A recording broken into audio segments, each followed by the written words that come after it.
মানববন্ধনে যারা অংশগ্রহণ করেছেন মঠবাড়ি উপজেলার সিনিয়র নেতৃবৃন্দ, 7 নং বেতমোর রাজপাড়া ইউনিয়নের প্রতিটি ইউনিয়নের আমার যুব দলের সহযোগ বা বিএনপি সহ অন্যান্য সহযোগী সংগঠন এবং আজকের এই প্রোগ্রাম সফল করার জন্য, আজকের এই মানববন্ধন সফল করার জন্য সাংবাদিক ভাইদেরকে আমার বাংলাদেশ জাতীয়তাবাদী দল যুবদল মঠবাড়ি উপজেলা শাখা তথা বেতমোর ইউনিয়ন যুবদলের পক্ষ থেকে সংগ্রামী শুভেচ্ছা অভিনন্দন।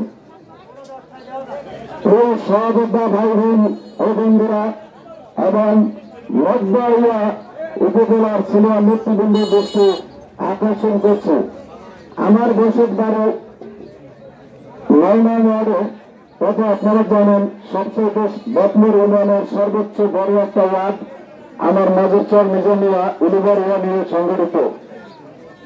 আপনাদেরকে বলতে চাই, অতীত দুঃখের বিষয় বলতে চাই, দীর্ঘ 17টি বছর রাজপথে থেকে আন্দোলন সংগ্রাম করেছি, তার প্রমাণ দিতে চাই না, তার প্রমাণ দিতে চাই উপজেলা সিনিয়র নেতৃবৃন্দের কাছে যে প্রতিটা প্রোগ্রাম স্বেচ্ছাসেবী কর্মী জনাব আবিদ হায়দার ভাইকে যে হেনস্থা করা হয়েছে, তিনি 5 নামাজের মাধ্যমে 5 নামাজ আদায় করেন।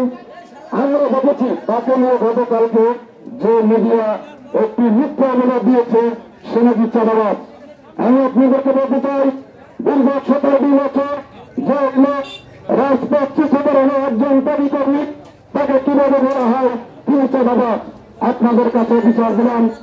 আর আপনাদেরকে বিশেষ করে বলতে চাই, বড়শ্বর নদীতে আমার বসবাস, বড়শ্বর নদীতে বসবাস করা সত্ত্বেও রাত্র 9টা 10টার পরে আর আমরা ঘুমাতে পারি নাই।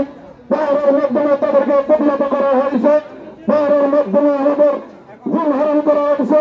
সেই লোক হলো আমাদের মাঝে চরের বিভৎস ডাকাত। আমরা আপনাদেরকে বলতে চাই, ভিডিও বর্গের মাধ্যমে তুলে ধরাতে চাই এবং মঠবাড়ি উপজেলা প্রশাসনের দৃষ্টি আকর্ষণ করতে চাই। আপনারা অচিরে এই চিহ্নিত সন্ত্রাসীকে, চিহ্নিত গণদর্শীকে, চিহ্নিত গণদর্শীকে অতিথি বিলম্বে আইনের আনেন, না হয় তার পরিণাম হবে ভয়াবহ। প্রিয় সহযোদ্ধা, প্রিয় সিনিয়র নেতৃবৃন্দ, বেশি কিছু বলতে চাই না।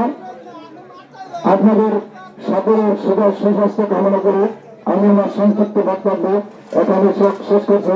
বাংলাদেশ জিন্দাবাদ, দেশ নেত্রী বেগম খালেদা জিয়া জিন্দাবাদ, তরুণ অহংকার, তারেক রহমান অহংকার, শহীদ প্রেসিডেন্ট জিয়া রহমান আমির হোক, বাংলাদেশ জিন্দাবাদ। আল্লাহ সবাইকে ধন্যবাদ।